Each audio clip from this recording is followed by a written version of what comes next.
যে BJP RG करे 5, 6, 7 दिन, 10 दिन, 15 दिन माथाए मोहन भगवत आते हैं और कोलकाता में बोलकर चल जाते हैं कि ममता बनर्जी आरजी कर को लेकर जो भी स्टेप लेगा वही स्टेप को हम लोग मान्यता देंगे। साथी सभापति मंचे उपस्थित आছেন আমাদের পার্টির নেতৃত্বরা। কমরেড অচিন্ত মল্লিক আমাদের অভিভাবক, আমাদের পার্টির নেতৃত্ব, উনি বলেছেন যে আমাদের পার্টির সম্মেলন চলছে, সর্বভারতীয় সম্মেলন হবে। তার আগে আমাদের একদম নিচের যে কমিটি তার শাখার সম্মেলন হয়ে আমাদের এরিয়া সম্মেলন হয়েছে এবং আমাদের এরিয়া সম্মেলনকে সামনে রেখেই আমাদের এই আজকে সমাবেশ। আমাদের অভিভাবক, আমাদের পার্টির নেতা কমরেড অচিন্ত মল্লিক উনি এটাও বলেছেন যে আমরা সমাজতন্ত্রের পথে হাঁটছি এবং এটা যদি কেউ দাবি অনুযায়ী না দেয় তাহলে আমাদেরকে ছিনিয়ে নিয়ে আসতে হবে। समाजतंत्र माने की बस एक ही इसका नारा है कि कोई भूखा पेट नहीं सोएगा, कोई बेरोजगार नहीं रहेगा, किसी का जात ऊंचा हो, किसी का धर्म अलग हो, किसी का जेब गरम हो तो उसके हिसाब से एक अंश आरेक अंशेर उपरे अन्याय अत्याचार करबे ना। के करबे এই ব্যবস্থাটা প্রতিষ্ঠা? আমরা করব। আমরা মানে সিপিআইএম পার্টি নেতৃত্ব দেবে? কারা করবে? শ্রমিক, কৃষক, মজদুর, খেটে খাওয়া মেহনতি মানুষ। কেন?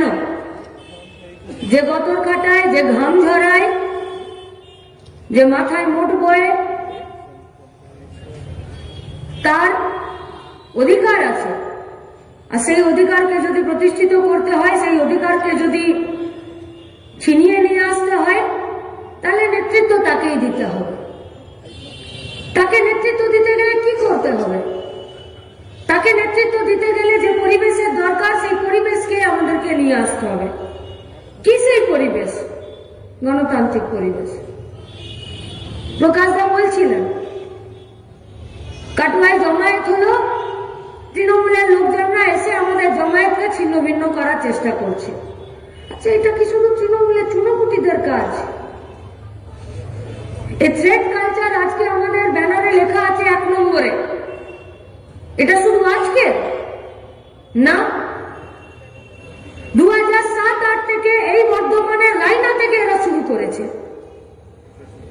ধমকানি, শাসানি। শুধু এখন না, দুনিয়া জুড়ে চিরকাল যাদের পকেট গরম থাকে, যাদের পেটে খাবার থাকে না, যাদের মাথার চুলে তেল থাকে না, যাদের পরনের কাপড় ছিন্ন ভিন্ন থাকে, এরা চিরকাল এদেরকে দমিয়ে আর দাবিয়ে রাখতে চায়। তার বিরুদ্ধেই তো লড়াই। এই লড়াই আজ চলছে। এখন বসে আছে ডাক্তারবাবু কোথায়? এ পশ্চিমবঙ্গের স্বাস্থ্য বিভাগের স্বাস্থ্য দপ্তরের কাছে। কেন বসে আছে? অভিজ্ঞদের নাম শুনেছেন? অভিজ্ঞদের আমাদের বর্ধমানে একেবারে যোগ্য ছেলে বলবেন না, অকাল কুষ্মাণ্ড ছেলে বলবেন আমরা জানি না। এই অভিজ্ঞদেরকে 2024 সালের সেপ্টেম্বর মাসের 6 তারিখে মেডিকেল কাউন্সিল একে বিদায় দিয়ে দিল। বললো 9 আগস্ট যেদিনকে আরজি করের ভেতরে এই ঘটনা ঘটেছিল তোমার যোগাযোগের সাথে রয়েছে, ফলত যতদিন না পর্যন্ত তোমার নামে সমস্ত এলিগেশন, দোষ, ত্রুটি এগুলো থেকে তুমি মুক্ত না হচ্ছ, তোমার নাম না যাচ্ছে, তোমাকে আমরা বাদ দিলাম। মেমো নাম্বার, হ্যাঁ মেমো নাম্বার আছে। মেডিকেল কাউন্সিল রেজিস্ট্রার তিনি নিচে সই করে স্ট্যাম্প মেরে অফিস কপিতে 6/9/2024 লিখে 2200 কত মেমো নাম্বার লিখে দিল। আরজি করে চার্জশিট জমা পড়ার পর সিবিআই এর দ্বারা সাপ্লিমেন্টারি চার্জশিট জমা পড়ে গেল। যাকে বলি পাটা করেছেন সে কনভিক্টেড হয়ে গেল, তাকে শাস্তি দেওয়া হয়ে গেল, তার জেল মাস হয়ে গেল। যদিও শুধুমাত্র তাকে বলির পাঠা করা হয়েছে, বাকি গোটা সিস্টেমটা, যে সিস্টেমটায় থ্রেড কালচার করে আর্জি করের মেয়েটাকে ধর্ষণ আর খুন করে দিল, সেটা হয়ে গেল, কিচ্ছু হলো না। কিন্তু 6 সেপ্টেম্বর জারি করা নোটিশের পর আজ অভিক দে ফিরে মেডিকেল কাউন্সিলের মিটিং করছে, ফিরে।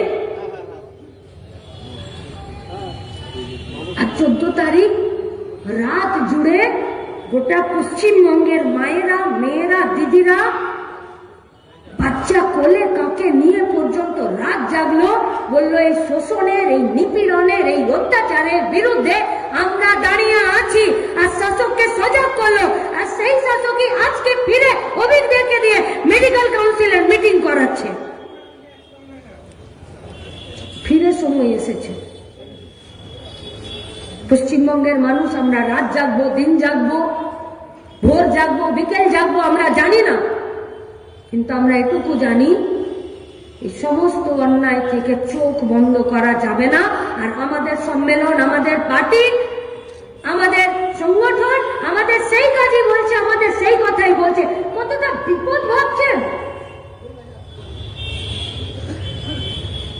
রাত ভোর একটি মেয়ের উপরে অত্যাচার হলো, সকালবেলা যারা হয়ে হসপিটালে চলে গেল, ইন্দিরা মুখার্জি দেখাচ্ছে যে দেখো এরা সেখানে উপস্থিত ছিল, এরা কেন ছিল, সেটার ব্যাখ্যা দিচ্ছে, ব্যাখ্যা। कुछ सबूतों के पैदान पर चढ़कर কিছু নকশা ওরা তৈরি করে দিয়েছে, সিবিআই তার মধ্যে ঘোরাঘুরি করছে। গেছিলাম আমরা আমাদের পার্টির পক্ষ থেকে সিবিআই কে ডেপুটেশন দিতে, বললাম আমরা তো চার্জশিট জমা করে দিয়েছি। আমরা গেছিলাম, আমাদের সাথে আইনজীবীও গেছিলেন, আমাদের পার্টির নেতৃত্বরা সেখানে বললেন যে আপনারা যা চার্জশিট তৈরি করেছেন, সেই চার্জশিটকে যদি একটা বাচ্চাকে, কোন একটা উকিলকে ধরিয়ে দেয়, সে ওই চার্জশিটের লুপহোলগুলোকে, তার যে মিসিং লিঙ্কগুলো আছে সেগুলোকে বার করে দেবে। আর আপনারা সিবিআই ইনভেস্টিগেটর, আপনারা পাচ্ছেন না। বললো আমরা সাপ্লিমেন্টারি চার্জশিট দেব। কি হবে? কেন? কিসের জন্য? আরজি করের ঘটনা শুধুমাত্র একটি বলাৎকারের ঘটনা নয়, আরজি করের ঘটনা শুধুমাত্র একটি খুনের ঘটনা নয়। সরকার নিজের শোষণ, উৎপীড়ন, অত্যাচার, থ্রেট কালচারকে বাঁচিয়ে রাখার জন্য একটি মেয়েকে প্রাতিষ্ঠানিকভাবে খুন করেছে, খুন করার আগে তার বলাৎকার করেছে। এইটাই হচ্ছে গোটা পশ্চিমবঙ্গের কথা। আর সেই কথার বিপক্ষে যারা উকিল দাঁড় করিয়ে দিচ্ছে, তাদের বিরুদ্ধে কথা বলবে না কাটোয়া? তাদের বিরুদ্ধে দাঁড়াবে না কাটোয়ার টোটোওয়ালারা? তাদের বিরুদ্ধে দাঁড়াবে না? কাটোয়া স্টেশনে যারা কাপড় বিক্রি করছে, স্টেশন থেকে বাইরে বেরিয়ে যিনি জিলিপি তৈরি করছেন, যিনি রিক্সা চালাচ্ছেন, যিনি গার্বেজ তুলছেন, যারা হকারের কাজ করছেন, যারা হোটেলে, রেস্টুরেন্ট থেকে শুরু করে সরকারি অফিসে কন্ট্রাকচুয়ালের কাজ করছেন, বা আমাদের মায়ের দিদিরা যারা অন্য জায়গায় কাজ করতে যাচ্ছে, রাজমিস্ত্রির সাথে জোগাড়ের কাজ করে দিচ্ছে, বা অন্যের বাড়িতে পরিচারিকার কাজ করতে যাচ্ছে, আমরা বলবো না? এটা তো শোষণের কথা, এটা তো নির্যাতনের কথা, এটা তো উৎপীড়নের কথা। কখন একটি সরকারি ডাক্তারকে রেপ করে দিয়ে খুন করে দিতে হয়? কখন?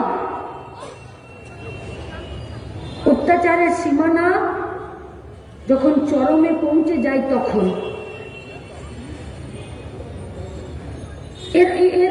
এর আগে কেউ ফেল করে মাস্টার দিদিমণি হয়নি পশ্চিমবঙ্গে 13টা বছর ধরে? এর আগে বিনা পরীক্ষায় কেউ পাস করে যায়নি? এটা প্রশান্ত বর্মন বলে পিএসসি দপ্তরে ওই কালচিনি ব্লকের ভিডিও, সেও তো ফেল করা আর বিনা পরীক্ষা দিয়ে সে ভিডিও চলে গেছে। বাস শুধু ভিডিও হয়ে গিয়ে কি করছে? শুধু এইটা না, ওখানে একটা রাজা ভাত খাওয়া বলে পঞ্চায়েত আছে, সেই পঞ্চায়েতে একটা মেয়ে সে লাল ঝান্ডার হয়ে নমিনেশন করেছিল বিডিও, সে নির্বাচনের সঙ্গে যুক্ত, সেই প্রক্রিয়ার সাথে।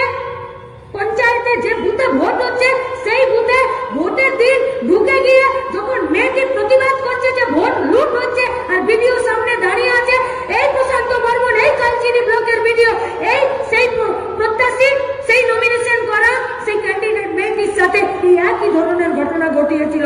তার গায়ে হাত দেওয়া, তার সঙ্গে অশালীন আচরণ করা, অশ্লীলতা করা, তাকে বের করে দেওয়া। একদিনে হয়নি, জমতে জমতে জমতে জমতে কেন হলো গোটা পশ্চিমবঙ্গটার এরকম অবস্থা? এই তৃণমূলের সঙ্গে বিজেপি লড়বে? যে বিজেপি आरजी করে 5, 6, 7 दिन, 10 दिन, 15 दिনের মাথায় मोहन भगवत आते हैं और कोलकाता में बोलकर चल जाते हैं कि ममता बनर्जी आरजी कर को लेकर जो भी स्टेप लेगा वही स्टेप को हम लोग मान्यता देंगे। चुप हो गए,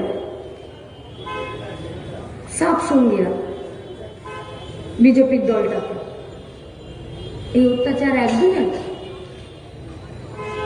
একজন আরেকজনের সাথে মিলে গিয়ে চুপ করে যাওয়া একদিনে? অনুব্রত এমনি এমনি জামিন পেয়ে যান। জ্যোতিপ্রিয়র নামে যে চার্জশিটটা এখন